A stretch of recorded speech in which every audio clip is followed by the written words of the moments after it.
If you have ever been in a situation where you're literally about to take action, but for some reason your brain is telling you, don't do this, don't do that, this could happen, or this will happen, and the thoughts are constantly racing in your head, and you're perceiving the notion of anxiety.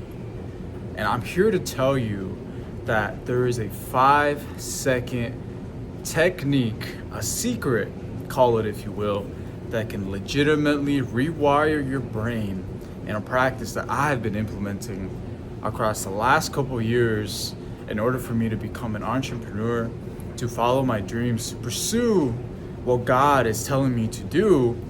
But there's always that doubt, that nudge, the fear of stepping into the unknown, and that is a natural response from the body, and it comes from the amygdala. The amygdala is responsible for the flight or flight response. Now, if you're about to take action, right, and you find yourself stuck in a procrastination, in a loop of doubts, and consequentially, a state of anxiety, right?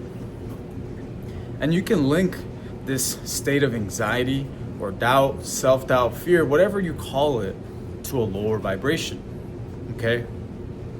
We don't want that, right? Nobody wants to experience momentum with your legs tied, right? And the amygdala is responsible for that, right? And then there's 3 parts of the brain. And we're gonna focus on the PCT, the prefrontal cortex, which is responsible for your logical thinking, right?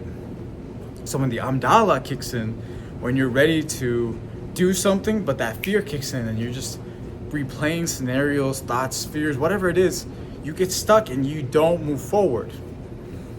So how do we transmute that and pretty much trick your brain to be like, no, it don't matter, we're gonna do it anyways?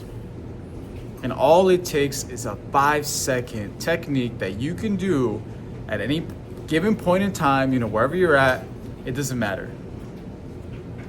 I want you guys to imagine this. We're gonna create a scenario right now. Let's assume that you're about to go do some public speaking. Now, in the past, that is something that I personally have struggled with, and that's fine. I'm not scared to admit it.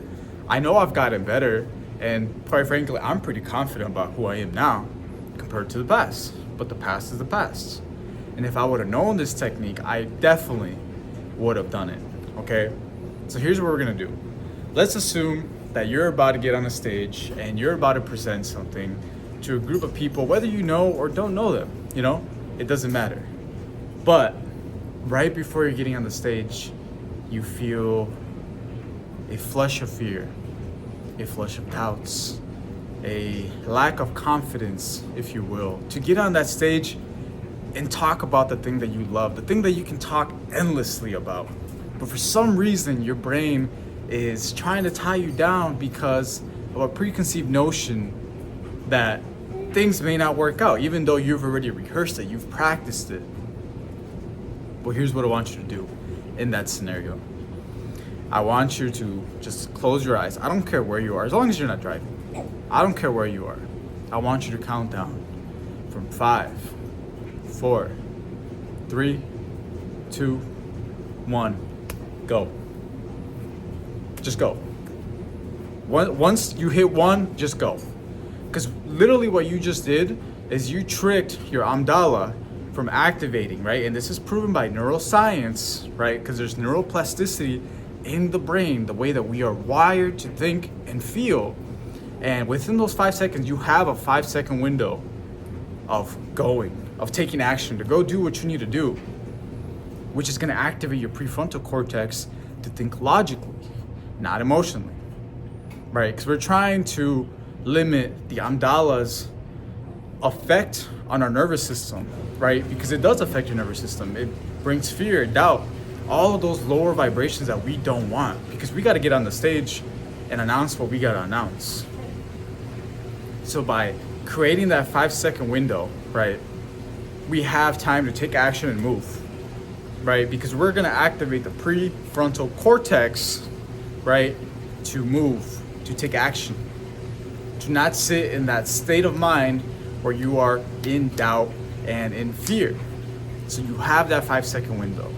Now, doing this over time, as I've mentioned, creates neuroplasticity and can help strengthen those neural pathways to make your mind think and feel and behave a different way. So by you doing this over and over again, every time you feel like you need to do something and you're trying to put it aside for tomorrow, for the next week, for the next year even, you gotta keep this technique in mind, right? I'm gonna call it 5 seconds of greatness. 5 seconds of greatness, that's all it takes. 5 seconds for you to trick your mind to move forward and take action on the thing that you've been procrastinating on, or something that you need to do, but you feel a huge sense of doubt, of fear, whatever it may be. I just want you to know that it's a natural response, right? The brain is literally trying to keep you comfortable and safe. That's what we're designed to do, right? That's why the amygdala wants to activate the fight or flight response, but you counting down is going to distract that response from happening, right? And it may not work perfect every time, but as you continue to practice this exercise and technique, you're going to see that it gets easier and you're going to start to rewire your brain.